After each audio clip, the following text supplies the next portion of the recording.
Vital's B Practice podcast is proudly sponsored by Maxxis, BergTech, and Industry 9.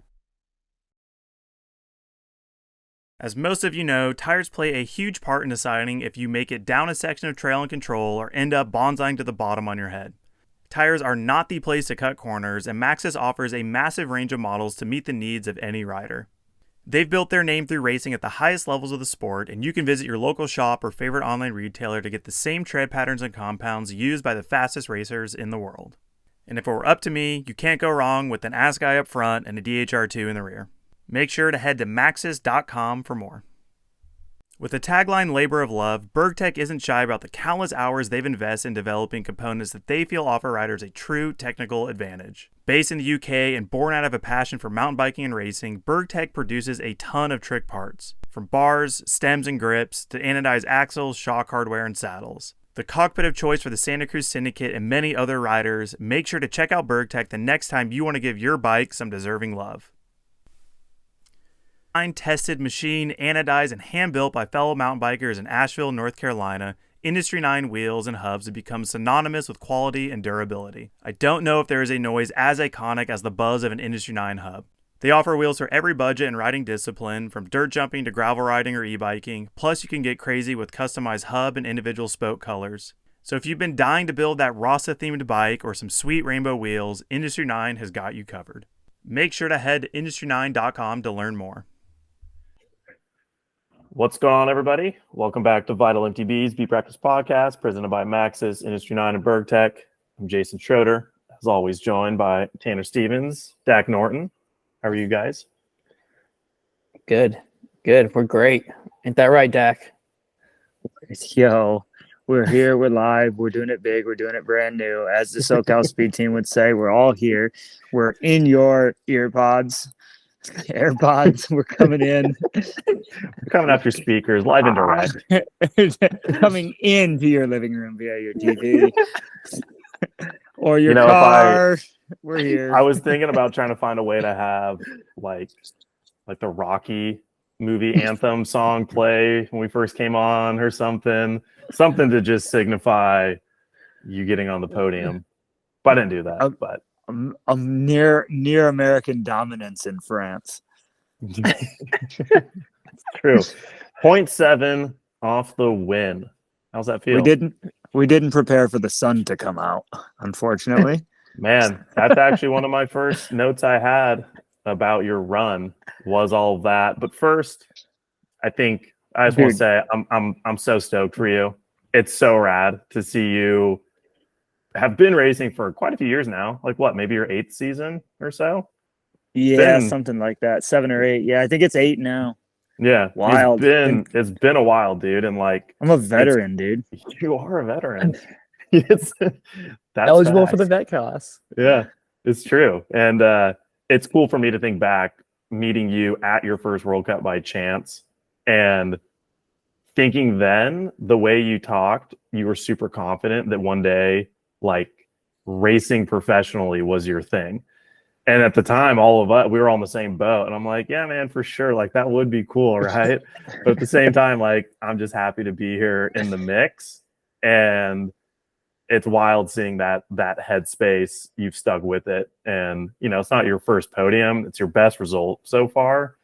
And I think Aaron said it best on the broadcast because he was hyping you up, which was really cool to hear. Mm-hmm. And him just making the points that, or the making it clear that you should have had wins by now, which is so true. Like we talk after every race, so many races, it's like, oh, what could have been? And that's hard to go through. So it's like, you had a classic Dak run as well. Shit wasn't that clean, but you fucking did it. Dude, it was not clean. That was one of the dirtiest runs I've had in so long. I was all over the place. That was just, it was sloppy, honestly. Sloppy run. It looked hard. That's because I was on the limit and over it some. Spent some time on the other side of the limit, which is not a place I'm used to. So, dude, it was cool. It's quite interesting for me, like in terms of, like podiums, results. Like I've had some pretty crazy fast splits, and I've also had some things go wrong that just seemed like I got the bike kicked out from under me and I didn't do anything wrong. So to like have one of those runs, like you normally watch my runs and they're pretty tidy, pretty clean. I don't rarely get like out of control or loose. And I definitely had some moments where I felt like I was racing like the rest of the dudes. And it was just kind of cool to like be in a good headspace to like let that happen and be okay with, whatever, and just get after it. Yeah, I think Aaron said it great on the broadcast of they're talking about just make some mistakes and move on, and it seemed like you did that really well, and like you were making little mistakes but also going really fast, and they seemed to like the mistakes weren't like adding up to negative time. Yeah, which is wild because I did definitely lose a lot of time in some of those mistakes. Like I threw away probably 1.5 seconds on the one, probably at least a second. Like, so was so tidy. But overall, dude, it feels so sick to like get second and almost win a World Cup. Like, because I've definitely had like splits that were the fastest in the world and then been on my head. So it's you win cool, some, you dude. lose some. You win some, you lose some, dude. And I honestly, like sitting there on the podium, I was like, I knew my run was pretty good, and Remy was like, dude, that's a really good time. And then dude started coming back 2 seconds back, and I figured, because I qualified 13th, and then some protected riders got shuffled up. So start list got moved around, and I had like maybe 20 riders to go. And it was like, oh, well, maybe I can get a top 10. That'd be cool. And then I started thinking like, oh, maybe I could like get a podium. And I was like, I didn't even want to think about it. I was like, I don't even want to put that in my head because I don't want to like, and then it was like, wow, could I like win this race? Which is a crazy thought overall, not because I don't think that I can do it or I am fast enough, or I definitely believe I can win a World Cup. Fully believe that. But, it was like, I didn't think that run would get me where it got me, but I knew I was riding super well, so it was pretty cool. Yeah. Did it give you some like validation of like what your process and like, because you guys have made so many changes on the bike and just like kind of team structures and stuff, and like not having Aaron racing. And your headspace around racing. Sounds like you've made a lot of, you've been like working on the bike, but also working on yourself between the races a lot more this year. Yeah, for sure. I think both the bike, like I've definitely went outside of the norm from a suspension setup aspect, and away from what a lot of dudes do. And yeah, I like get a little bit of flack for that, like, but I believe in it and I believe my shit works well. I 100% believe what I'm. No, I believe the shit's working, for lack of a better term. But and like I run high bars. I went to a longer frame. That definitely gave me a lot of stability, and it was something that I was so overlooked for so long. And we've been working on, suspension, rebound, like the whole deal. Tires, wheels, like everything. Bike fit, like I said, all that stuff, and then just working on myself, man, like trying to be okay, for a lack of a better term. Like racing World Cups is like very, very difficult, and it's like you think like I the best way I can like put it is it's like growing up, like, and trying to like be an adult, and you're like it seems like every time you turn around, like you're pretty much getting kicked between the legs. You're like, dang, man, like I just spent like $600 on this and I just dropped it and broke it. And it's like every time you turn around, like, you know what I mean? Like adulting, you're like, oh damn, new car, and then like somebody smokes it in the parking lot and you're like, yeah. this is why, it's like there's music about this stuff, and that's racing World Cups, dude. It's like, oh yeah, we're doing good, we're doing good. And then you're upside down. You're like, what? Nope. Yeah. Just when you think you get it all figured out, life has a different turn. So just working on like being okay with myself and like fear of, I know I've talked about it a ton, is like fear of of not performing, fear of failure, for lack of better terms, whatever your definition of failure is. But working on just being okay with, as Aaron would say, your best effort, like being content with that, but also calling yourself out if you don't give your best effort. Like, man, I'm just not happy, like leaving a lot in the tank or feeling like I could have done better, and being okay with like knowing what I want. Like, I'm working with my mental coach, and it's like knowing what you want, wanting that, being okay, but also like if it does completely go haywire, it's like it's all good. Like, because to get what you truly want, you have to be okay with it going 100% the opposite way and walking away going, I was looking for what I wanted the most and gave it my best effort for that. And we've been working on that, but also just like being okay with myself and having things be consistent enough that I can have consistent results.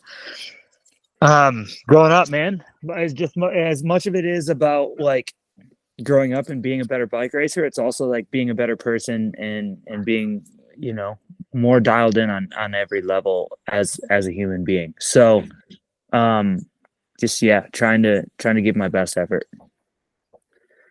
It's showing. Definitely showing. I mean, I think you see that in how your weekend went between qualifying, semifinals, and finals. Like, you didn't have a great qualifier. Your semifinals, laid her down, put the leathers on, dragged a knee, and then your semifinals, you were 13th, which isn't bad.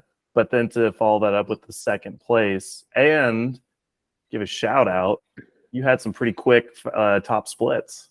It's a new thing for you.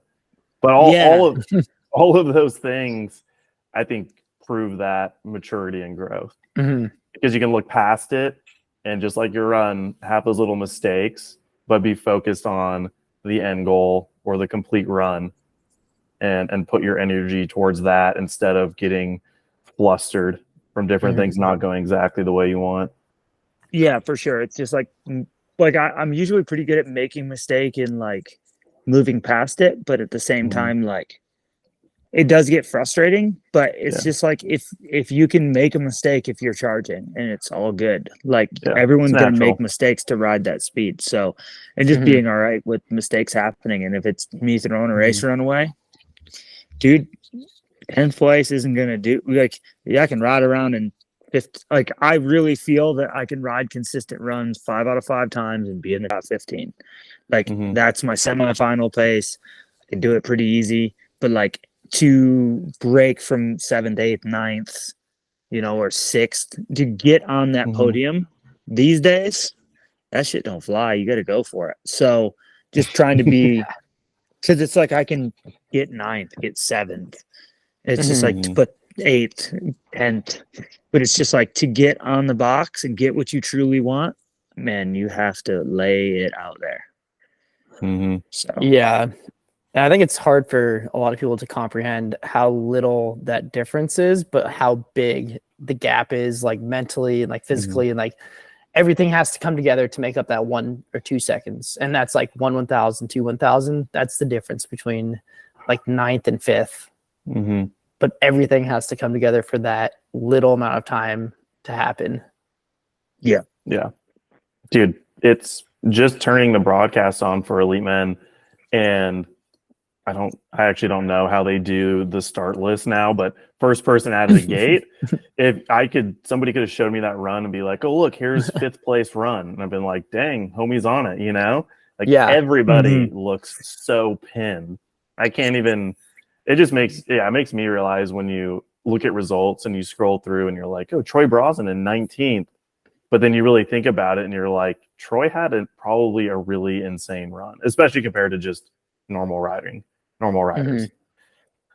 Yeah, man. It's but yeah, those little tiny differences or confidence or setup or whatever it is truly starts to add up. But it's all behind the scenes. You might see it on the screen in a race run, but it is so hard to tell that small of differences in time on the track, usually. Dude, to hit a corner so hard you can barely hold yourself up, and you're forking metal on metal bottoms. You feel like you're like doing your max bench press, and and then balancing through a rut and holes and metal on metal in your fork, and like, dude, that is like, a lot of people don't understand that. Like, to hit something that literally hit something that hard. Well, then to pull into that corner and not touch your brakes and understand that like your bike and your setup's gonna work and your body's gonna hold up. Like, just be, all right, here we go. We're leaning in. We're hooking the rut. Like sometimes, dude, it's literally just like you're writing a check. You don't know if it's gonna cash, and you're just trying to believe that it's going to.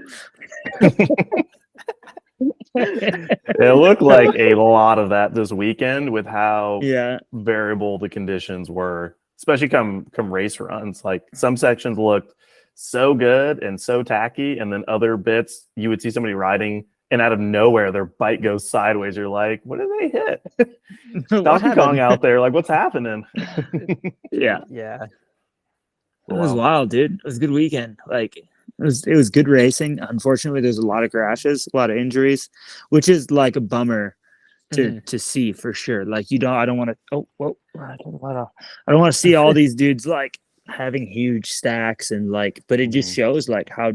I think a lot of weekends it doesn't show how difficult it is to do what we do, and like I read the comments on the weekend, and it was like, oh, it's dangerous. I should cancel this track. Or I'm like, I wrote a lot more gnarly stuff. Let me tell you, it's just like, this is actually what we do. It's just, there was some things that the best riders in the world didn't account for, like landing in a slip and slide. Committed, and it called dudes out. Like, and that's racing downhill, dude. It's hard. Yeah. That's funny because we'll get into it with our Max's make or break section here in a bit. But a lot of people at the start of the weekend were shitting on the track just looking too simple or easy. And Spomer kept texting me like, this track's not easy, is it? I'm like, no. A, it looks sick. Like, it looks like a dope racetrack. And B, it looks really hard. Like, really tough to go fast on. And there's lines. There's a good variety. Like, I mean, we talked about at the end of our last podcast how sick the track looked, and just the keyboard warriors, just go home, give it up already. Like, it's like, you ain't out there. I was looking at the, like, even on Vital, which I feel like most of the people on Vital are pretty educated. I saw some comments from people, and I'm like, where did you come from? Like, what like, where is this? Like, there's no knowledge. And you're just like, all right, this track looks like a trail bike trail. And you're like, yeah, you can ride anything. Like, I could ride my gravel bike on most stuff, but am I going to do it fast? No. Like, World Cup downhill is like insane. Like, and I mean, Roy Cunningham, he's the dude that is the track delegate, right? And I think so. Yeah. Or whatever his title is. Past junior world champ. Like, he's qualified. And like, I don't think he's going to sign off on something that's like going to be a basic track. No, I don't. Especially Loudenvielle having held EWSs in the past. I'm sure they probably held French Cups or maybe something of the sort. And that's the thing. Well, they did an EWS, but they've never even had a local race on this track. Oh, that's cool. But the dude who built it, he builds a lot of the French Cup tracks, right? I don't know anything about that.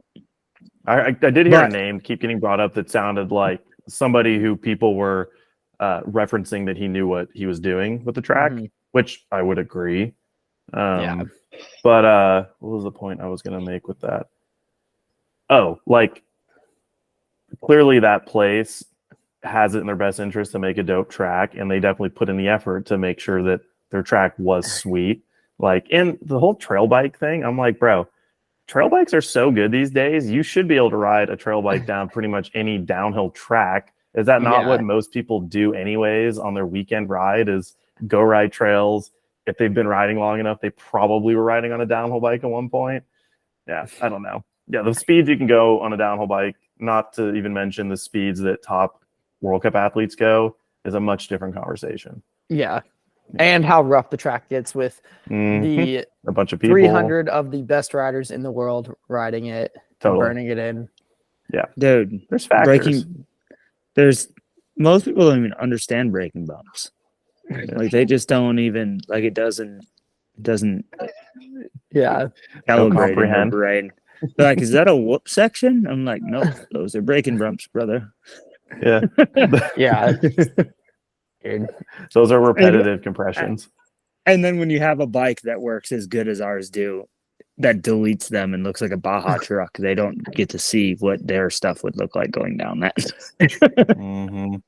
Yeah, dude, having the opportunity to go to a World Cup is very eye-opening for so many reasons. Between the track, the speeds riders go, the way tracks break down, the intensity of just being at one.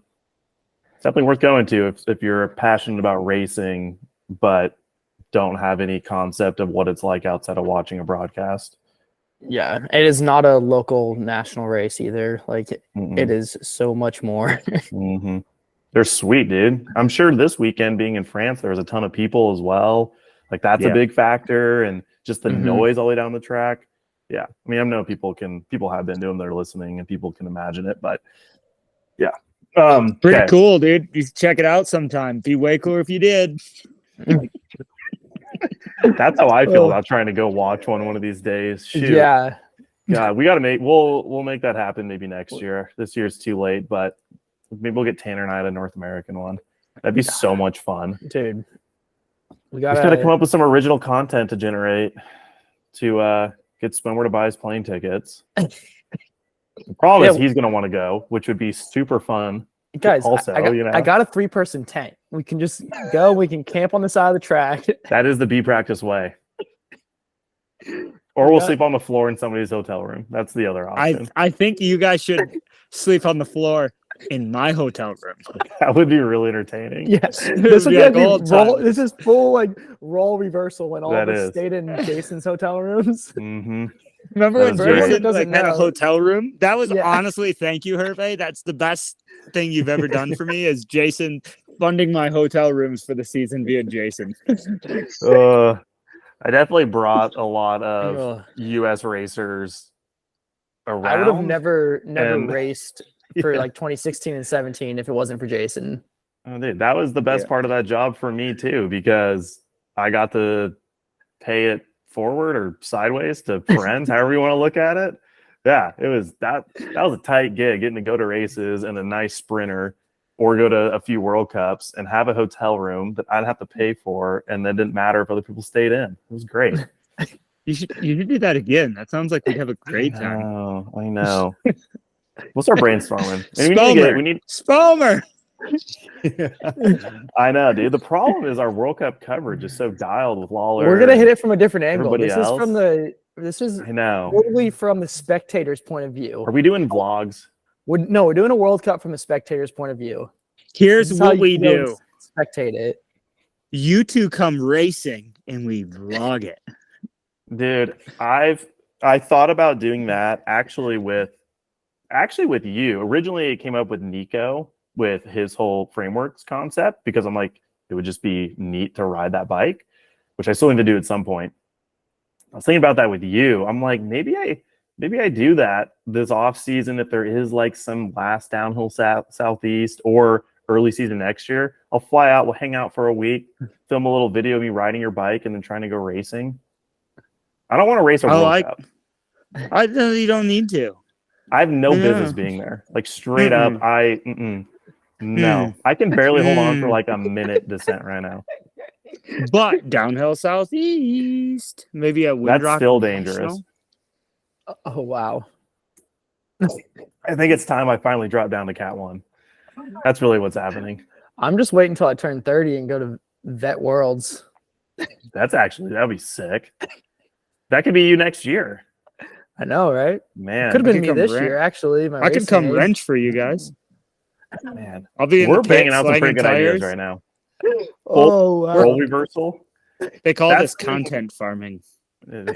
You should do that with old Juan Hall, maybe. Oh, because he's pretty big with the racing these days. Maybe that's a him and Aaron idea, but yeah, that would be very entertaining. But see, someone like you or Aaron. Actually, I don't know your wrenching abilities. They were never super impressive, but I think Aaron's pretty good at working on bikes. You're probably better than you were from what I remember. Tanner's good with a can of spray paint. I mean, I think we got everything we need. That's Me true. on the spanners, him on the spray paint. I get you in the paint booth. We can be doing this big, doing it live. Scanners. A pre-run, pre-race run, little repaint. Oh my god. Yeah, you don't wash your bike, you just put another coat on. Yeah. All right. Be good. Let's get into our Industry 9 Buzz report. Talk about things that isn't Dakota getting on the podium. There's only two things to talk about this weekend. We got more schedule changes, or we had more schedule changes to kick off the week following Andorra. That was like the inaugural schedule change of 2023. And maybe, was it you, Tanner, or maybe I heard it somewhere else, that like the issue with Andorra is all of a sudden it created a precedent that it was okay to change the schedule World Cups. Yeah. Which had never happened before. Mm-hmm. It happened once before at Fort William. But like they also did that at Fort William, the weather never came. Mm-hmm. And that was just a schedule change to avoid high winds, I guess, on the gondola. But now it's like, oh, we've done it once, we can do it again. And then we have people that aren't even able to race now because they were planning on showing up the morning of track walk and registration. Mm-hmm. And then come to find out they have to be there a day earlier, but they're flying from the US and they're getting in that day and they won't get to the race the following day. So now they can't even go race. You're talking about like Bodie, right? Yeah. Yeah. And like, I'm sure that happened to other people. For sure. I mean, well, for anyone who doesn't know, they like shifted everything up a day because of suspected weather. And so, yeah, like track walk day turned into track walk and first day of practice, which for someone like Bodie shafted him for his whole weekend plans. And for anybody who like is like, why would you fly in so close to the race? Like USAC doesn't help you out when they give you petition spots. You're usually booking things last minute. So you're just limited on what you can do. It's really expensive to fly to Europe to begin with. Like anybody who's planned a Europe trip for vacation, you do that shit like months in advance, right? Not weeks in advance. And then you factor in that you're going to Loudenvielle, which is not close to things. And you're trying to factor like limited options on flights, rental cars. All of the other teams have booked all their accommodations. You're like scrapping accommodations at the highest price. Exactly. Yeah. And if you're getting a petition spot, you're probably not getting your racing paid for, so you're paying for it out of pocket, and you're a 20-year-old kid. Like, there's a lot of things stacked up against you. I did that with Andorra one year, and it all worked out fine. But I remember just the rush and expense of doing a European trip from the States like that.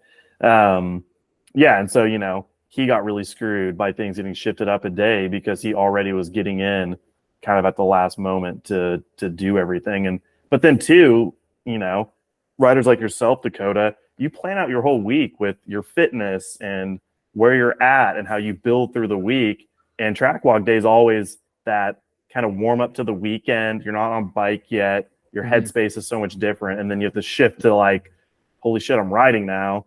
Like more than that. It's not even me. Like for the B group, we have track walk from 10, and it usually takes 2.5 hours to track walk. And the other group didn't get on until 11 o'clock, which would have put them on the hill till 1:30, and then had to go directly back up for practice at 2 o'clock. And a lot of riders had their bikes and all their gear at their accommodation 30 minutes away, because if you're not staying in the hotel at the bottom of the hill, you're driving back and forth. So like Abby and Anna literally had to run down the hill. Didn't even get the track walk. Was already at the top of the hill. Down the hill, had to run down the hill, get in their car, drive, go get their bikes, go get their gear, and then miss their like part of their first practice session to get on the hill and ride. It's like you can't be doing that. Well, and it seems like if the changes are they say it's for safety later in the week with suspected rain coming, that seems just as dangerous to put riders in a position where you're rushing. You maybe don't know the track as well. Your first few laps, even if you take them like slow, like I've had races where for whatever reason I don't track walk, and your first day of practice, it's for nothing because you need to walk it still, and then you get squirrely all over the place because like you're reacting in the moment. I don't know, dude. I think it just puts you in a more dangerous position if you don't get the time to track walk, proper amount of time, and you don't know what's coming. Mhm. Well, the tracks, you're trying to memorize a track that's so gravity fed you can't actually like Mhm. a lot of those sections you have to ride and you're not stopping in the middle of them to like Yeah. look at them, and on top of that, then you're like the track is changing so fast because it's getting so many wheels down it. Like a U.S. national does not change the amount from the first day of practice to the end of the week that a World Cup changes in the first 2 hours. Mhm. Yeah. Especially a fresher track. Mm-hmm. Yeah. So it's just, it's not awesome. So overall, I think that was pretty lame. And then not only did so I'll run you through that. The reason they went ahead and canceled the race, they changed the schedule ahead of time, which was like crappy, and then ended up canceling the race because not from the Junior junior race. boys, but because of the junior girls couldn't get down the track.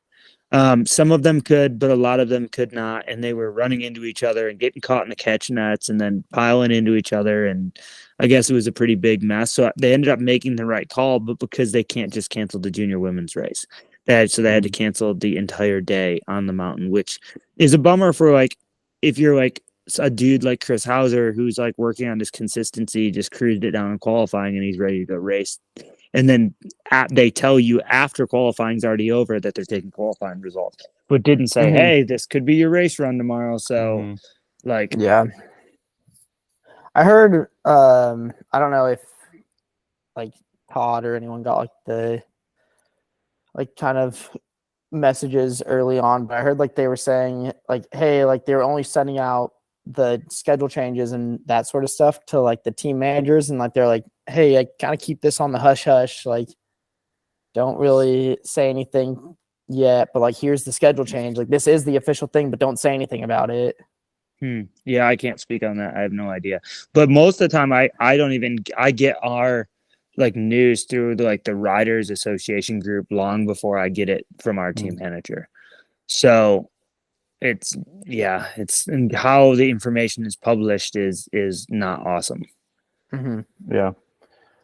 That seems like the biggest frustration with the schedule change and then the junior racing getting canceled is the lack of communication from the powers that be that make these choices and the teams and riders that have a stake in what happens, not being able to have a say or being like caught off guard by these decisions. Like it's not like there's some, okay, let's get all the team managers together and make a decision on what makes the most sense. It like nobody, we don't know if it's sure they might say it's for safety for some of the junior women that couldn't make it down the hill.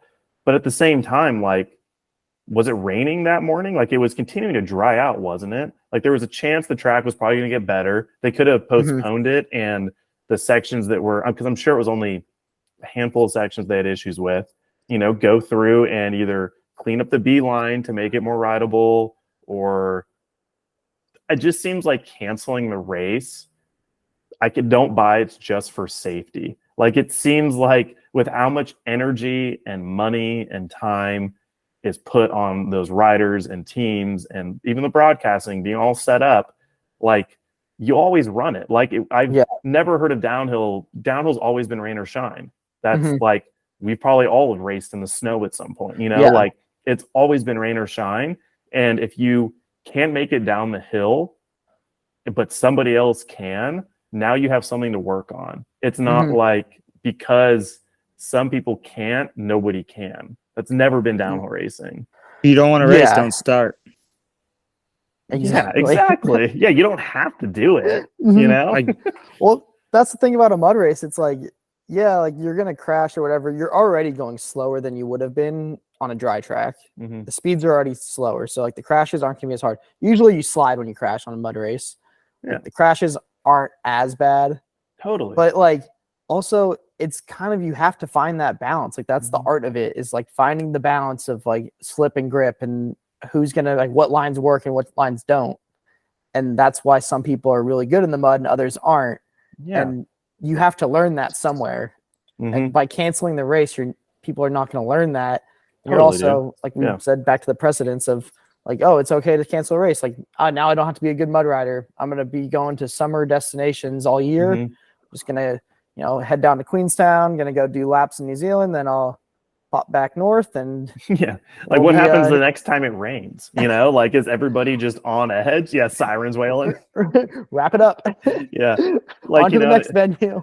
dude, I mean, as somebody from SoCal where it rains like once every 3 years, every time I went to Europe, I definitely thought about not racing if it rained, but at the same time, that was my only opportunity to log laps in those conditions. And so I just buckled up and got ready to like lay down on my side a bunch, But I wasn't hoping they would just cancel the race. Like, you didn't bring mud tires for nothing. Like, there's a reason why the industry makes mud tires. Actually, I brought mud tires for nothing, a shitload of races. When is the last time you've seen a full Dirty Dan ran at a World Cup? Man, I even saw some new wet screens. I seen cut wet screams. I never seen a full set of wet screams this weekend. I'm just saying, I ain't seen a full set of mud spikes since Leger. Dog. Yeah. Leger. How sick is it to see some mud spikes, though? I want to see some. They're the coolest mud thing spikes, ever. and we were on our way to seeing it. So, yeah, it's kind of a bummer. I think they did, from what Aaron said, they really did try to make the best choice and the best decision. But at the same time, I think we can all agree that maybe there could have been more low line catches in the track if it was really a risk of being that bad. I had just also saw enough videos from practice that morning to know that track was not as gnarly as Leo Gang, whatever that was 2 years ago now. With the steep route sections. It wasn't as gnarly straight as that. into a catch. Yeah. I don't know, man. Yeah. It's a bummer. It's a big bummer. I don't think it's the way we want things going for our sport. And if they're, like you're saying, oh, well, Aaron said it was for these reasons. Like, why aren't we hearing these logical reasons come out in some sort of press, Because it just leaves people like us and fans and riders to that wedge gets driven further because of all these unknowns. Huh? Yeah, speculate, exactly. Yeah, because I listened to it was like Dean, Lucas, Wynn, and Eddie talking Very about entertaining. it. Yeah, which was really good. And they were talking about how the sweeper couldn't make it down the course. And it's like, well, yeah, the sweeper's not racing. They're not a World Cup racer. So it doesn't matter if they can't make it down the course. The Aris, Van Leeuwen, the other girl from Colombia, and some others were having a jolly old time. Valentina was said it was super. Yeah, she's Valentina Rojo Sanchez. Yeah, apparently, they said it was sick. They were having a good time. Did you see Dom Platt's helmet cam? Dog looked like he was gonna win, where other dudes were walking. So yeah, super. That's lame. Which would have made for a great broadcast. I know. That's the best part about mud races. Pump these numbers separates up. people. Yeah. Come on, guys. Let's pump these numbers. Let's get the broadcast dialed in on these mud races. Yeah, I mean, everybody has their strong suits, and mud riding is one for some people. Why should we have to cater that to everybody? And mountain biking's always been all weather. That's my biggest thing for me. That's the coolest part about it is you have to be adaptable and able to adapt your riding style and your bike setup to different styles of riding and conditions. That's just how it is. So that's one of the reasons downhill's so sick, Yeah. I don't know. I don't know what the fuck's gonna happen once we get to Mont Saint Anne in October. What's their plan there? Or snowshoe. Snowshoe's so scary in the wet. I've raced snowshoe in the snow, in the wet and snow and ice, and talk about scary. And that was October in snowshoe. Was it really? Yeah, it was collegiate Nats. Yeah. Wow. Yeah, that was. Yep, it was terrifying, but nice. We'll spray paint a bike. Yep. Was Dak there? Yep. Dak was there the year before, I think. Because Yeah. didn't you win collegiate nats, Tanner? Yeah, I won. Dak, did you win collegiate nats? No, I got smoked by Bill Kometz. Yeah. I think he Cool laid down a Phil. real burner that day and put a hot one on me. That'll Skills happen. with Phil is He no rips, slouch actually. on East Coast tracks. In general, he No. is very quick, but back east, he is very impressive. Mhm. Yeah. But I hope that they kind of learn Back east. something. The team over there at Warner Bros. Discovery learned Warner something. Brothers. ESO, whatever it is. Yeah. However many acronyms we want to have. I don't actually get it. It Yeah. all confuses me. But Yeah. hopefully they learn something this weekend and kind of learn that, this sport is it's rain or shine. It's not for the weak. And yeah, you don't cancel races unless it's like a tornado. Yeah. Then you just delay it. Mhm. That was what I kept thinking is this was Saturday, correct? That the junior race got canceled? Mm-hmm. Yeah. Yeah. And why not just push it to Sunday and just push all of the stuff back? I'm sure that comes down to a broadcasting thing and the live aspect or a time slot, but okay, then we just won't broadcast juniors this race. Or I don't know, at the end of the day, they're races. And I would rather the racing happen before we start making adjustments for other things. Yeah, did it rain Saturday after their practice? Did it rain into the afternoon and stuff? It dried up and then rained about 4:30 in the afternoon, like it does every day in the mountains. Yes. What? A lot of the Crazy. time, right when the top dudes drop and it rains. Because it rains every time at that day. Mhm. Just a statement. Just getting there. But hey, let me tell you, it definitely wasn't. It wasn't raining on Sunday in Loudenvielle. I'll tell you that it didn't rain. Yeah. I could have used a little, bro. Could have used a little. Instead, I needed sunglasses. Oh, that's pretty funny. I know, right? It's just funny. It's not. No, it's just. I only say it because it's funny. It's Dude, but just, it was only funny.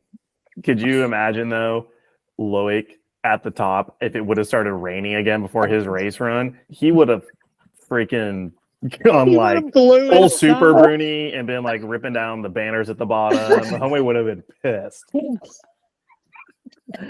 Ghost rides the super bike through the banners. Oh my god. Goes Hulk in the finish line.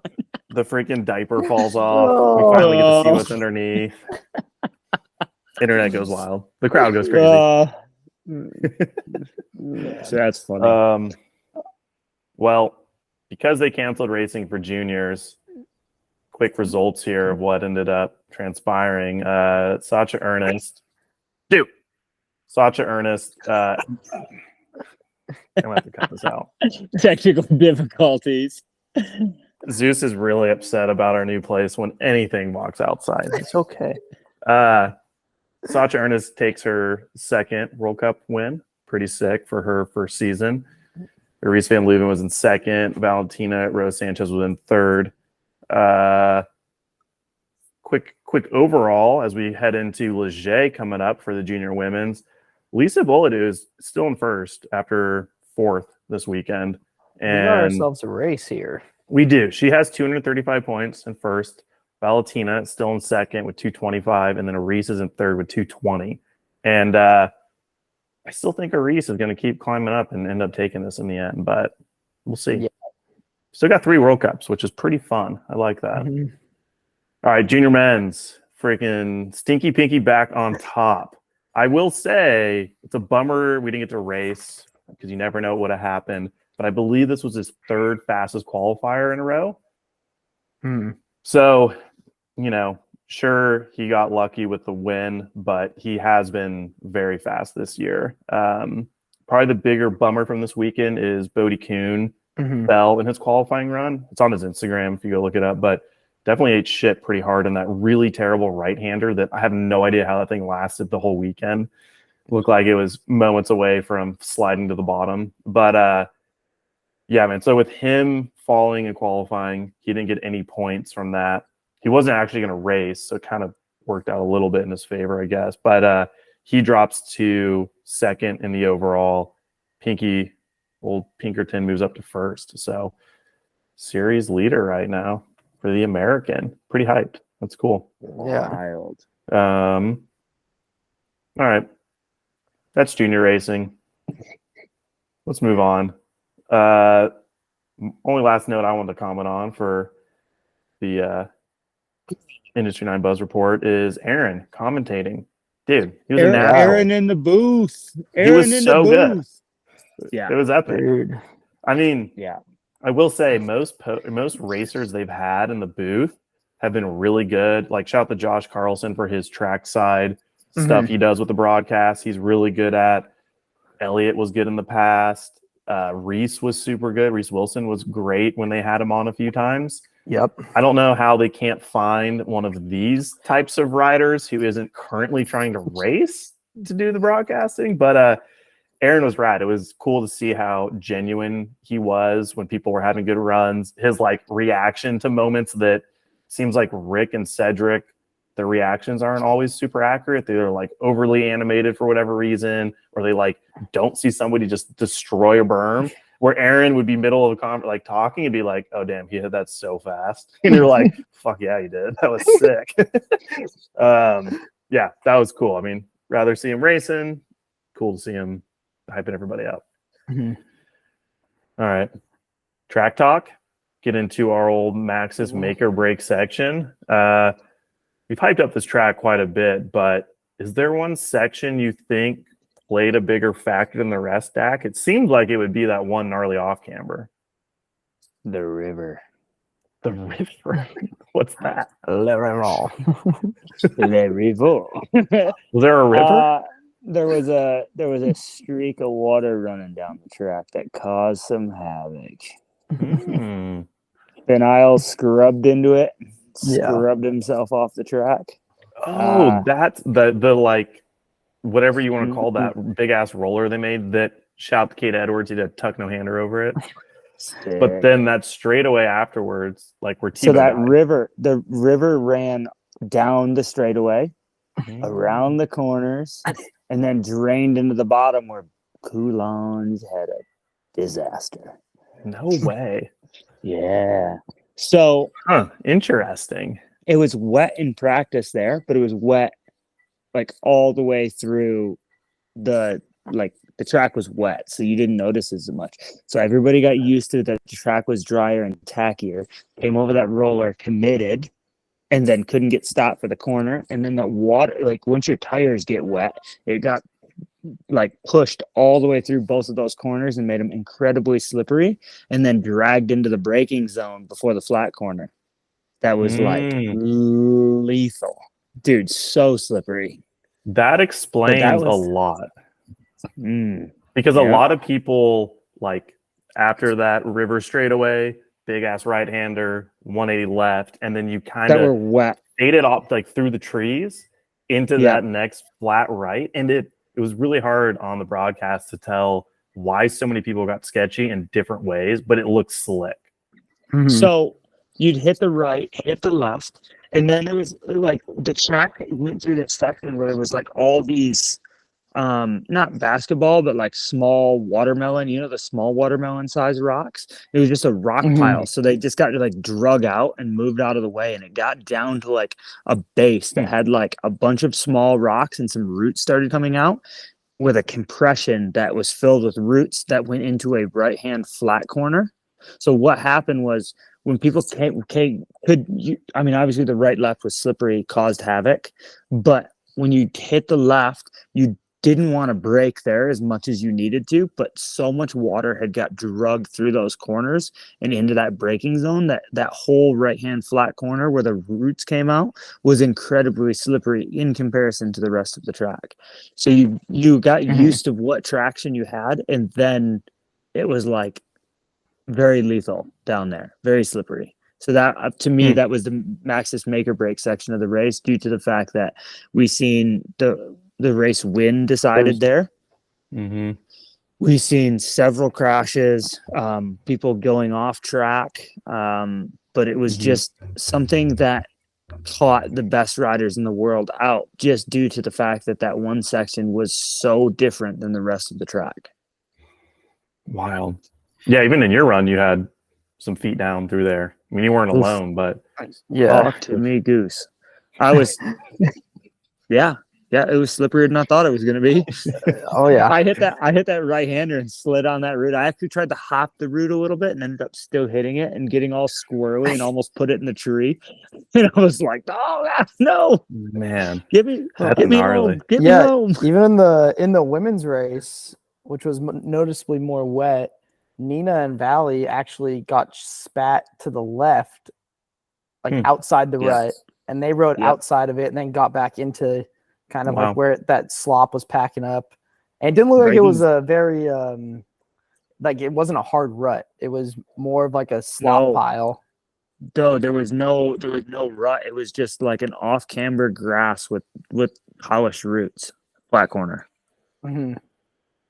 Yeah. Yeah, the angle didn't really show it too well on the broadcast. You Oh, couldn't where they went low. see. Yeah, it was like a slop pile. It was not good, and it was really Yeah. off camber. You would have lost Mhm. a lot of times. Yeah, not good. No. So, not good.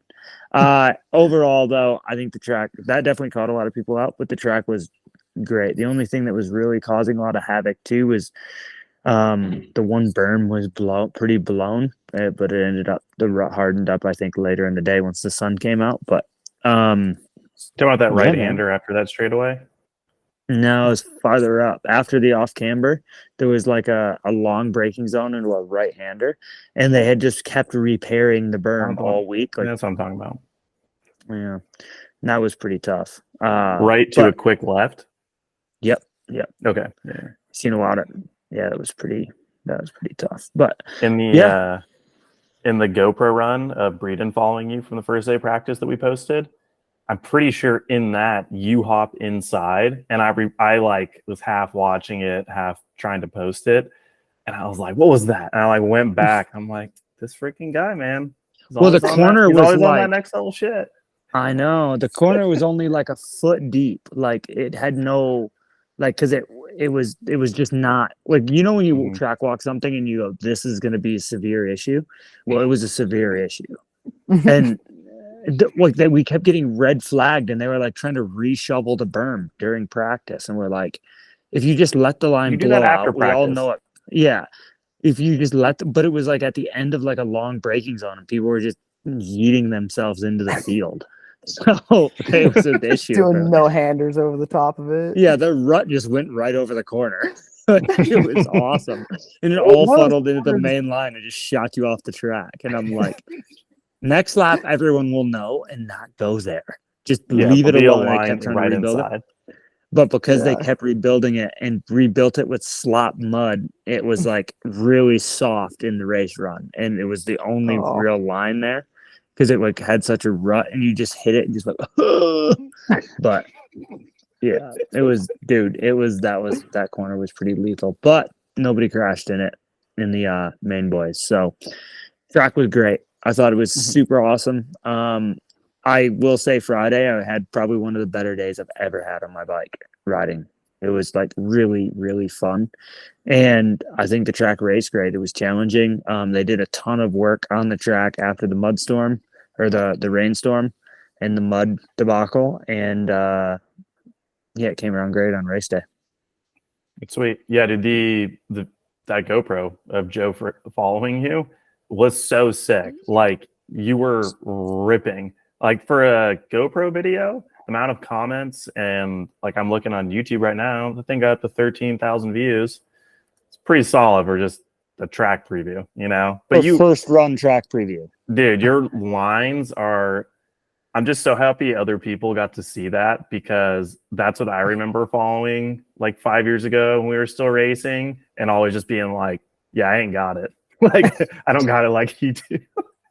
This is definitely a sign because Dakota's casually slapping the inside of corners that I'm cornering like G at the 10 with my knee out, much slower than G would do it. Not trying to steal his steez, but no, that video was pretty absurd. What was it super hard to ride the finish line jump to corner? That thing looked so tech. Bro, that drop, people were blowing their pedals off their bikes, like blowing up shocks. Like crank arms were snapping. Like I literally went around it the whole first day because I didn't want my back to hurt. Like I swear. So it was like trampoline back. Yeah, you had to it was so abrupt that you had to nose in and let your fork take it so your bike wouldn't bottom out so hard. Jesus. Yeah, it was like a story drop to flat into a right corner with a tech dirt jump. That was slippery. Dude, it looked like the way people in the race runs, at least for elite men, depending on how you hit that jump and how well you executed the corner, was like half a second. Like some people for sure gained time, but a lot of people look like they lost time. Yeah. I slipped the pedal and I was like, you gotta be kidding me. Well, luckily I jumped far enough inside that it didn't matter. But I was literally thinking about that. I'm like, I have to grease this last corner or else I'm gonna lose a second and a half. I know. Yeah. I know. And I did not hit the right into the drop good either. And I landed off the drop and my bike bottomed so hard. And I was just like, trying to put the anchor out, dude. Trying to slow the ship down. It seems like they could have just made that drop a bit better and then just had to go straight into a finish corral. Literally. Or just make it one big ass hip and you just land a landing through the line. There was a lot of things that could be done. Foot out. Yeah. The foot out in the air was, kind of sick. Not really necessary, I don't think, but I'm for it. Yeah. I think it's different. I like just like the wall jump, it's different. Oh yeah. We talked about it. Jump. Yeah. Wall jump was dope.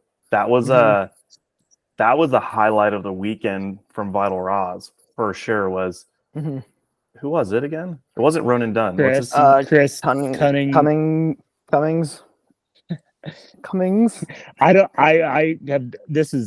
even believe I'm going to say this on live TV. Joe Breeden was calling him cum dog. Chris Cummings. Like to his face? I don't know if that's maybe the nickname the boys have for him. I don't know, yeah. It's like your nickname. Hey, watch it. That's actually a good point. So Chris Cunningham, is his name Chris Cunningham? It's Cummings. I think it's Chris literally Cummings. Cummings. Is it not? Spells it out, yeah. Brother and Ronan Dunn both ended their weekends on the wall jump. Dude, Ronan Dunn already has a broken wrist and he's still Superman over the handlebars. And Cole did a front flip off of it, rolled his tire going up it, and did a front flip. I saw the sequence photos from that, but I couldn't tell where it was on the track. Yeah, it looked bad. He was full out the front door, feet still clipped in, Tommy Hawking. Well, the wall jump, honestly, features like that are sick because we're talking about it, and it was neat to see how people approached hitting it because some people scrubbed it and looked just as fast as people jumping it. Some people jumping it looked really slow because they yanked and then bottomed out their brains on the landing. Jackson in his race run looked really fast. He scrubbed it and then landed, just planted. It was pretty cool. Did you ever jump it or? No. I almost cleared it in my race run, but no. I was gonna say you in your race run, you landed right at the edge of the berm. As I get older, comes with age. Yeah, I'm good, dude. I never even thought anybody would jump it, and then I heard Mateo hit it, and I was like, "You're joking." And he's a mad dog. He did it. That whole team is full mad dogs. Loose team. Because then Thomas Stack hit it, and Yeah. They're like, all right, get the camera guy up there. We're gonna go film a segment on this thing. Crazy chicken went off of it. Yeah. Pull that loco. I love it. Yeah. Anything else? Yeah. Track was sick. Track was cool. I hope we go back there next year. Was the race? Was it just me, or did like Valley look like she just stunned it on everybody from a bike perspective? Bike was working. Bike was ripping. I feel like from the first race to now is totally different rider. Like the first race, even though like I think she was third or something the first race, but she didn't look comfortable first race of the season. And now she's just like stunting. She looks very calm. Yeah. In comparison to the start of the season where she looked I think I would say it was more enjoyable to watch, like that sort of style at the beginning of the season where she was a bit looser and more aggressive. But now she looks fast and composed.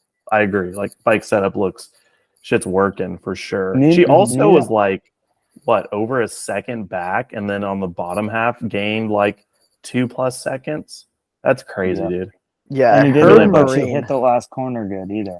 Like the last kind of section. She had a couple moments that would make you think like, oh, it's still going to be close, and then a split comes up, and you're like, wow, she is really just carrying momentum everywhere.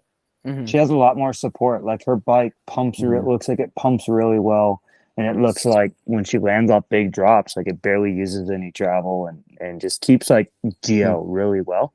Where I think that Nina actually looks like maybe stronger, like maybe not as aggressive, but like a stronger stance on the bike. But it doesn't seem like she has the same amount of support that Valley does.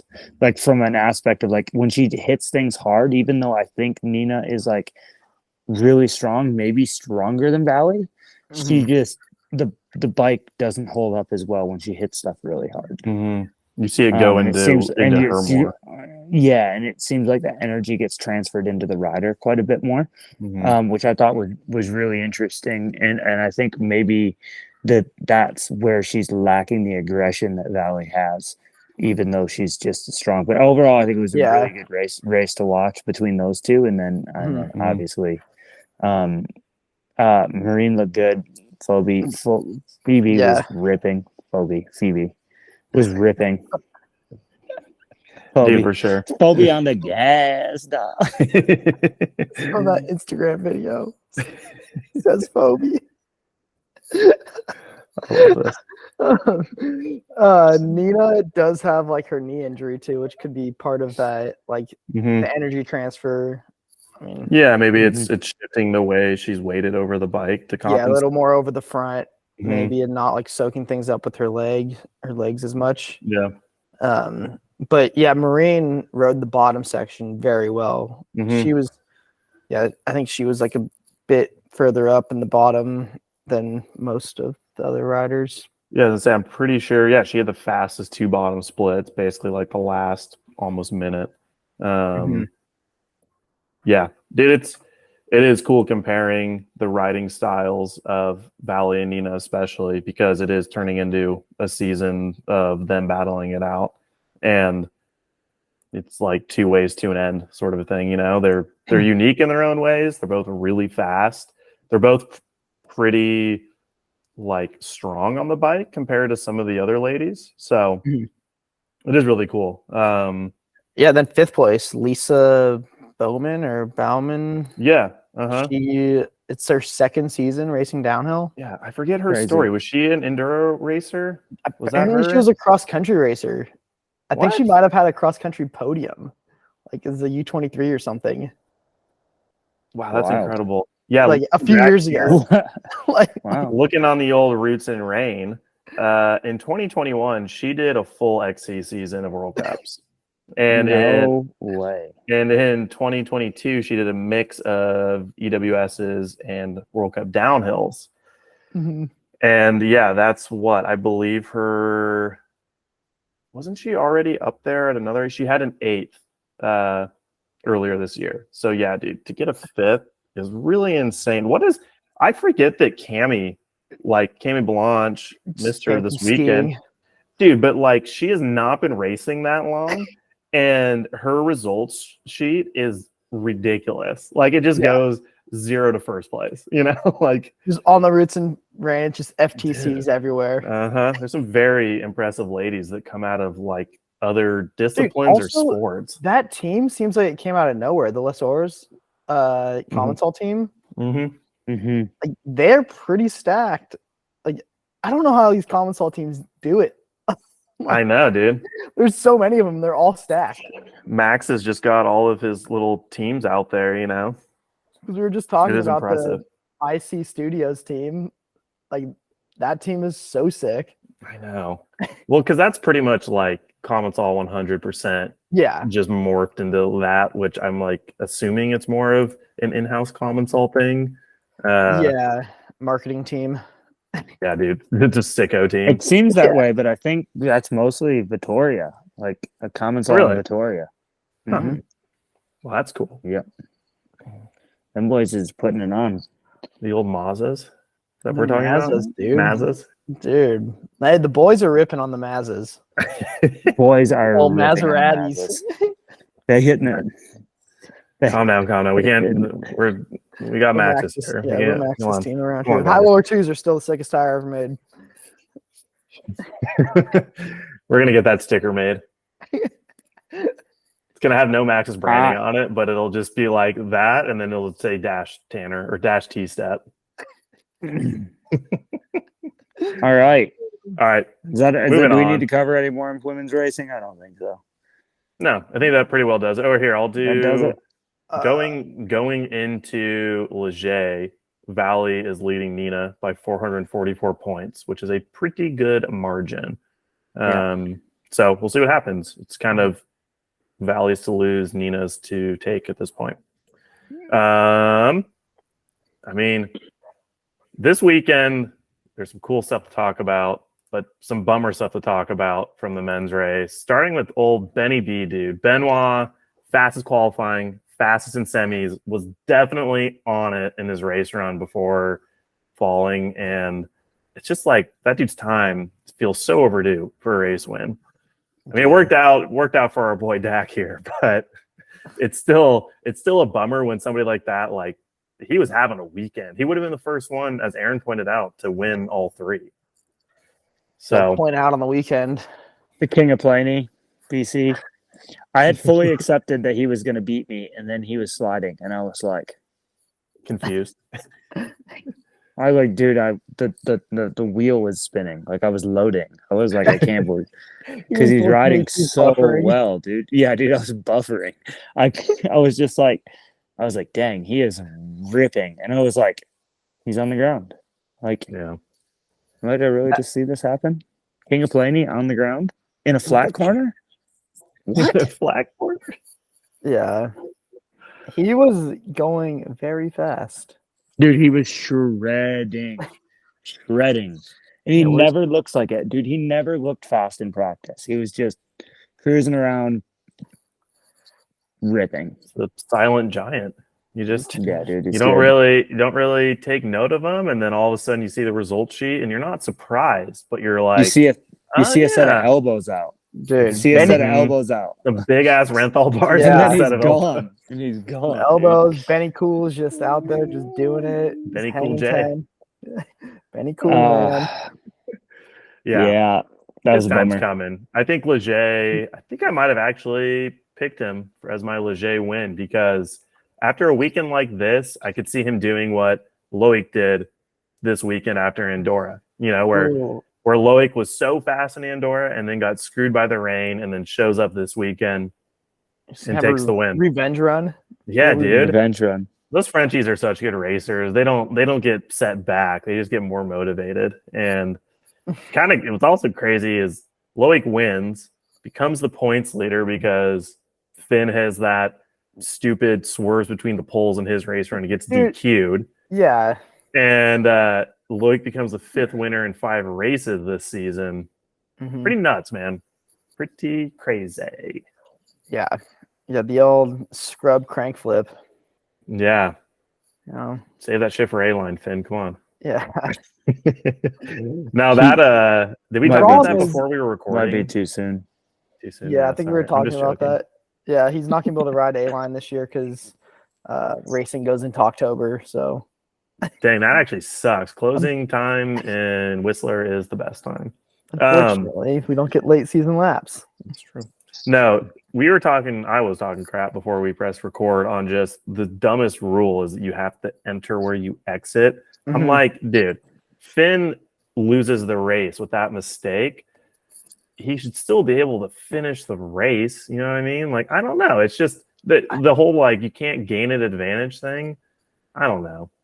It would have I- took him well over 3 minutes to hike back up there and go back to the poles. He would have yeah. had somebody put a pass on. I think he knew, like, he's like, listen, I just blew through those. By the time I hike up there, it's over anyways. I'm just gonna ride home because he definitely went way slower. He knew, Yeah. like, Yeah. If I was not him, like I he just would have ghost ridden that freaking spaceship off into the woods and said, "Pack it up, I'm going home." Another one taken by the river. Yeah, I think there should be, like we talked about earlier, it should be a time penalty, Yeah, not a yeah. full DQ. Like Because 5 5 seconds. seconds is, he may be straight lining that.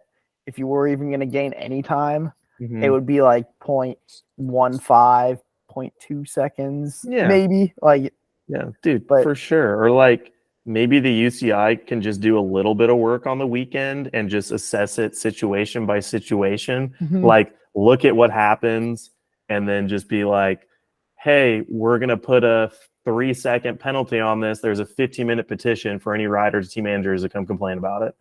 yeah. You know, or like, I don't know. Like, that doesn't seem I don't that think weird. anyone. Yeah, I think they anyone should have that just gave finished him behind. last. Yeah. I mean, yeah, it gets 30th. Like, he'll get some points, but like, it's better than a DQ because DQ is 0 points. And that's easy math. Yeah.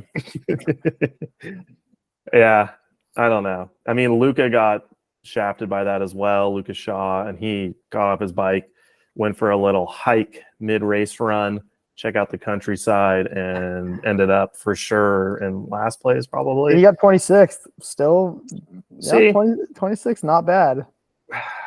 Yeah, But he I definitely. I wonder what his lost time was having to hike back up and like. Oh, for sure, like 20 seconds, 15 at least. He was. After the crash, like not even taking into account the crash or whatever. It looks like it was probably roughly. Yeah. 10 seconds, 12 seconds. And then I you don't- got to start from 0 and get moving again. It's a dumb one. We can go ahead and update that for next year if they are even going to. So, guys, we're already changing. We've already made a lot of Mhm. changes this year. Yeah. So let's just add another one on. Listen to here. We're coming in live from B Practice Podcast. We're going to start making some changes to the rule book. Free consulting. Don't even thank us. It's okay. Yeah. Happy to do it. You can hire us for consulting. I mean, we can help. Or if you want to pay us, that'd be great too. We have services. We will to take offer. your money. I have I don't even know how many thousands of dollars the UCI could pay me before I'd be at 0 for all the money I've given them. So, Yeah. all right. Scrolling through here a little bit. Shout Laurie Greenland in third. That's a good result for him for this year. Moves him up in the overall a little bit. Remy Tyrion, 5th place, dude. Let's go. So sick. Sick. When Yeah. was the last time Giant had a podium I don't finish? 2020. Long time ago. Was it I think- 2020? 2020. Remy was on Probably the in a podium. mud. In a That mud was, race, I'm sure. 2020 was him and Maribor, but he was still Was he still on? Common Sol. Was it Common Oh, Sol? Yeah, he was still on Common Sol, I believe. Yeah, man, that was sick to see. They were talking on the broadcast about his crazy injury he had in Leo Gang, however many years ago that was now. That was a big one to come back from. And just to, yeah, dude, people like that where you're like, see him back on the podium, you're like, this is crazy. You've been doing this for so long, like, fucking props. Dude, he's an OG and he rips. His style's so sick. And he's kind of like Aaron. Dude, So he low. came down before me too. He came down fully in the wet, and was laid one down, which is sick. dude. Yeah. Remember his like He's a G. 2016 or was it 15 Worlds run at Andorra? Mm, He was just in the steeps and the wet, the mud. Mhm. He's good at that. It's Legendary. unreal. Yeah. Where is he Unreal. from? Is he from somewhere from- vertical? He's no, he's Brest. from Brest. Really? Mm-hmm. Isn't that the place that's just like hillsides and stuff? Yeah, dude. A lot of grass. Yeah. Hmm. He's the old slime rider. Slime. He's good. He's a slime rider. Yeah. Well, that's tight, man. Hopefully he builds on that. Mhm. Got I some mean- things here. We got the Onion, Frida's teammates. Yeah, dude. Third team of the day. They went 9-10. What? Oh, Yeah, so sick. third. Yeah, yeah. Got Piron up there in the top 10 again. Jeez, hey, Ethan Crank backs up the top tens. Yep. Mhm.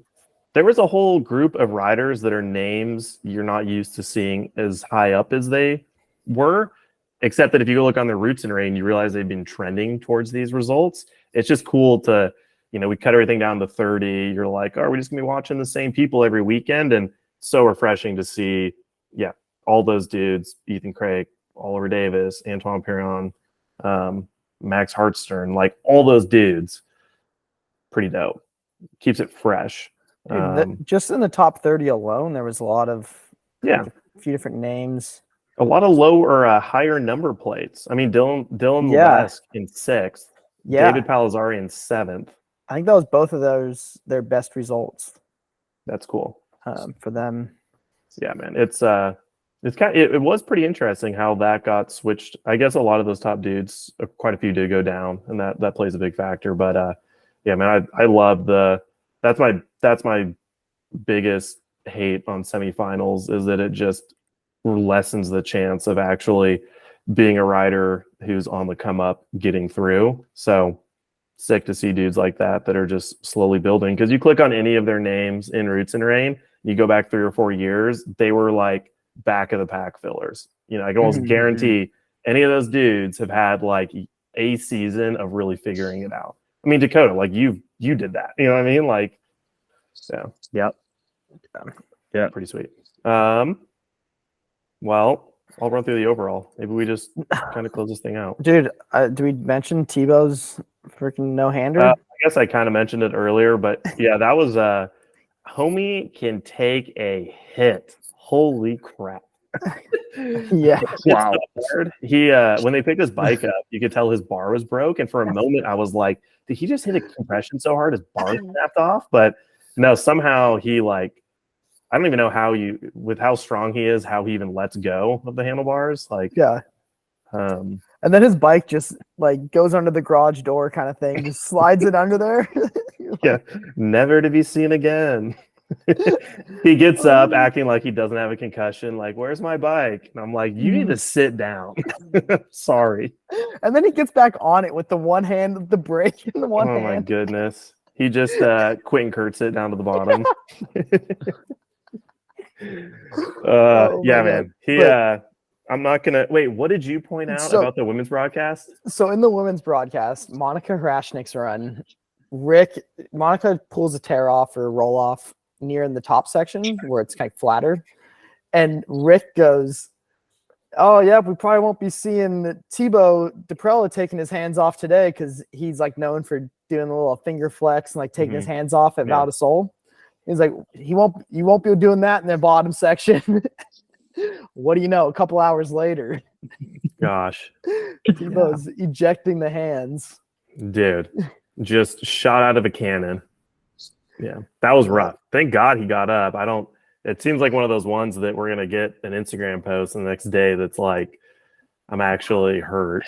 I'm not gonna be at Leger. I sure hope not. But dude, that was such a big hit. If you watch the replay to his side, especially, I mean, sounds like that burn was pretty soft. It had a lot of moisture in it. He might have got lucky from that, but it didn't look like he really his head didn't stop. Yeah, so that was the good thing. Is he tumbling. Yeah. I think his wrist is not great. Yeah, that was wild. He's a SoCal Speed Team athlete from the European chapter. So hate to see it. He's sponsored SCST. Yeah, he's going. You guys are that global? We've gone global, dog. We got Brooke McDonald in the Southern Hemisphere chapter leader, And then Wow. yeah, we've got Tebow. Wow. Yeah. You need like East Coast Brage Jet. or somebody. God, I That'd be don't know if- hard. That's a hard sponsorship to grab onto. Yeah. Well, Brage. All right. He'd be rolling around in a white t-shirt in the mud anyways. That dude's so intimidating. He looks like he's like a 50-year-old Viking, and he's like 23. Scares the shit out of me. Yeah. He is so hesh. Like, definitely plays Norwegian death metal, black metal, Mhm. and hangs out at the bowl, at the skate park, at the pool coping. Elbows, eating- scooter kids. This is getting off the rails. Let's read the overall going into Leger. Loic goes into first, man. 82 points over Finn, who drops a second. My notes here did not make sense. Jackson drops a third. Loris holds on to fourth after kind of a crappy weekend for him. I think he finished like 14th, 15th or something. And then Tebow, third to fifth. Kolb in the sixth still. Lori jumps from 10th to 7th. So, Dak, what'd you end? You jumped up to 13th? Yeah, Dak had a bit of a jump this Yeah, weekend. man. Like almost Protected. 10 spots. Are you protected? 22 to 13, dude. Let's go. Little Man. P, I'm Are into you- the semi. He got Lil P. He got Lil P. I'll see you in semifinals. Well, that's good. Stoked for it. It feels like it's been years since you've been there, but Yeah. It's only been since the beginning of the season. yeah. Well, you're really good at having like that one result early on in the year that kind of blows your protected status, and you're climbing back all season. Getting really good at that, aren't I? Yeah. Mhm. But here You you are. know, maybe I could just bang off another good result and then I'd be, in the Big top P. 10 and running. But I still Just wouldn't do be it. Big P, but I'd be sick to get in the top 10. We're What gonna do do you it. Yeah. Just do it this weekend. It's super easy. Yeah, Yeah. just go do it. You just did it Yeah. last weekend. Just do it again. Well, Yeah. We learned Yeah. we learned something this weekend. Pedaling. There's pedals on a bike for a reason. In the You chain. think you're fun? You think you're funny? Dak Norm, learned we're how to pedal chilling, this dude. weekend. Yeah. I Put can't out give of you my shit. book. I can't give you shit because you actually had fast upper splits for once. So Listen, it's because there was a BMX I've- track up there, but yeah, I know. I pedaled hard. I did pedal. I pedaled. I really did it. I was thinking about Aaron, just saying, go get him up there, and I was just going. I was just trying to get him. I was that dude on the flats, like trying to have that dog in him, Led yeah, the bar. my dog is walking over here with that look of like, I'm gonna get him. I'm like, you need to calm down. You are inside a home with a locked door. Stop it. All right, moving on. Labor Protect of love. love. Yeah, where we highlight somebody who had a sick ass weekend, and this one feels good. I don't even need to. we don't even need to discuss it. Yeah. After Well-deserved. After a great weekend in Andorra, but was helped out a little bit with the rain, our boy Dylan Maples came back 8th place in qualifying, 21st in semifinals, 22nd in finals. Homie wins the award, hands down. Pretty dope, dude. Like, I think Aaron kind of put it best on the broadcast, which is what we've sort of been saying all year, is like, didn't really know this kid had it in him, like kind of came out of nowhere, and it's ramped up like that for sure. It's a little bit of confidence, man. Yeah,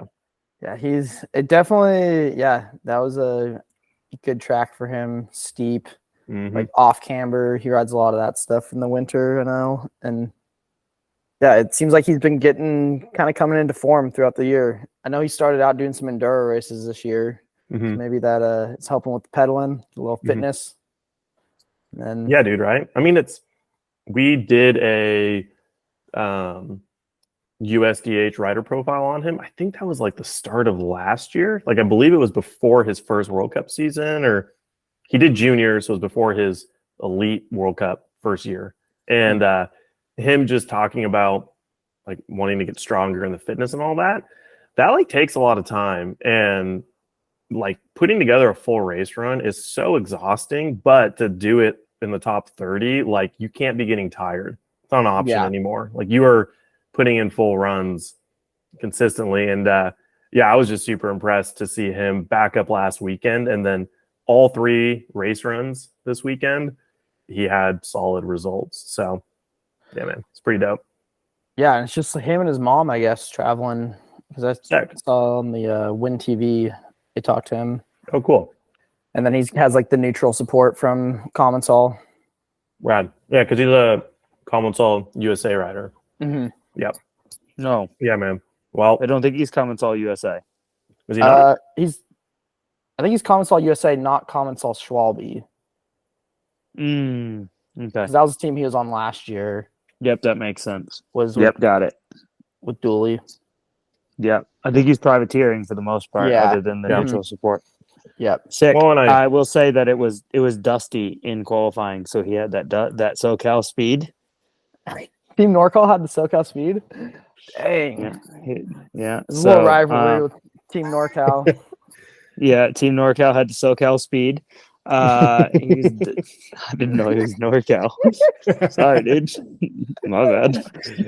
But it was dusty, you know. Yeah. But he also backed that speed up in when it was wet in the semi, which is impressive. And then very consistent in finals. Mm-hmm.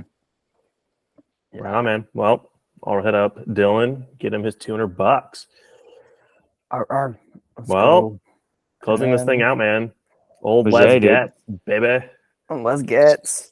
Let's Get. That's one of my favorite memories. My first time to mountain biking is watching A Neural Disorder. And Leger used to have a drop off of a sign that said Leger. Yeah. And as like a 5th grader, I was like, dude, this Les Gets place looks so sick. And I easily was like racing full time by the time I realized that connection. Because you'd heard like Leger, but I never saw it written down for a while, apparently. Anyways. So you're less getting it. Yeah, we're getting it. We're getting it in Leger.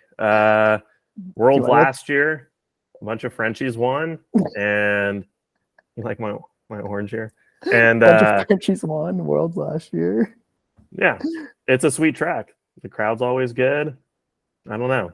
What's your thought, Dak? It's a legit track. I heard they had the diggers out on the top half, so hopefully we'll see some cool stuff. Hopefully they didn't have any lunch beers, and everything's pretty nice and consistent and not weird. And it looks like the weather's going to be pretty good. So that's good. So the race will happen. Man.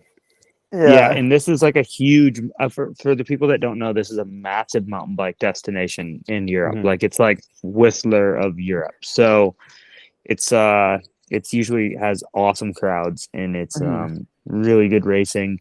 The French usually do really well. I'm looking to hopefully upset that. You know, we want to get in there and mix it up. Just get them elbows out. Yep. You know, Benoit does. He's already got. Yeah, I know. King of Planey, dude. King of Planey. Nobody rides an off camber like him. I'll tell you that right now. He's got them ankles, dog. He's got foot pressure. He's tiptoeing in his Jordans down the off camber. Never seen anything like it. So we're hoping that my days on the Planey will pay off. And I did go ride some of the track. I don't know how they're going to tape it, but I think there's going to be some big compressions. And the bottom looks like it's super open again and wide open. So there'll be lots of good viewing. I think it'll be good. I think the track will be good. I'm excited to see what they have for us. Battle Ross should be sick. Yep. I will say one note from last weekend is the coverage of the weekend was like actually exciting. Yeah. I would say throughout the weekend, like I'll give it to the him. Raws, the track Sleeper coverage, Sleeper Co's video was real sick. You haven't watched that? That's like that. If you haven't seen it, that's like the Dirt Shark of downhill at the moment. They're doing like World Cup recaps that have a lot of awesome content. So definitely check that out. Watch the Vital Raw. You know. Yep. You don't gotta tell people. Maybe get a one lap with Dak this weekend again. Yeah. Oh yeah, there's definitely going to be little Joe and Dak queued show. up for the one lap. Yeah, we're ready. We're ready for that. The Joe and Dak show. I'll try to do my best to keep that entertaining. I think I murdered. If you haven't seen the one from last week, I did murder a man. I roosted a corner and murdered a man. It's pretty gold. The rumor has it he's still laying up there. he's still digging himself out. They're still unburying him. So watch my first lap. Hopefully I don't stack or something. I've hyped it up now. Two for the views. But yeah, dude, I think it's good. We're in a good place. I think that the Frenchies are really going to step up. What you boys' predictions? I got mine written down in there.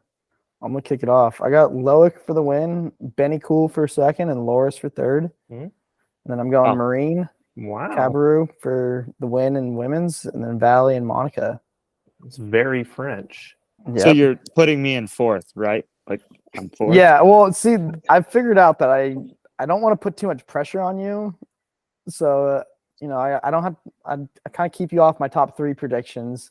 So then you got that dog in you, and you want to you go underdog on it, upset us here. Yeah, I love that. You know what? We didn't do predictions for this race. I don't think we did. I thought we did. I'd have to go back and listen. I think Dakota's Okay. frozen right now.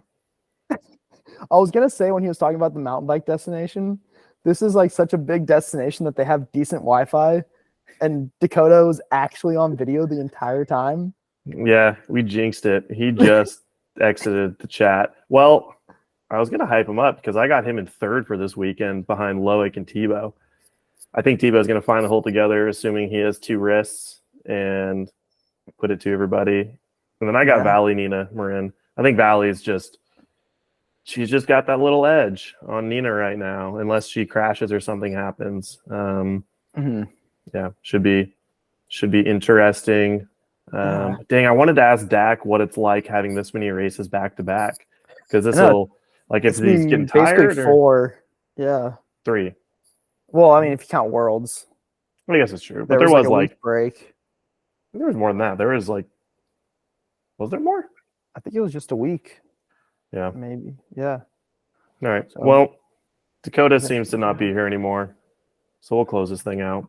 I guess it was 2 weeks off. All right. Yeah. Well, All right. thank you everybody for listening to the B Practice Podcast. Shout out to Maxis Berg Tech Industry 9 for their support. We will see everybody after Leger. I was thinking in my head, it's because I have worlds written down here because this is just a copy and pasted Google Doc. We will see everybody after Leger next week. After Les gets. Yeah. All right. Have a good weekend. Toodaloo. Peace.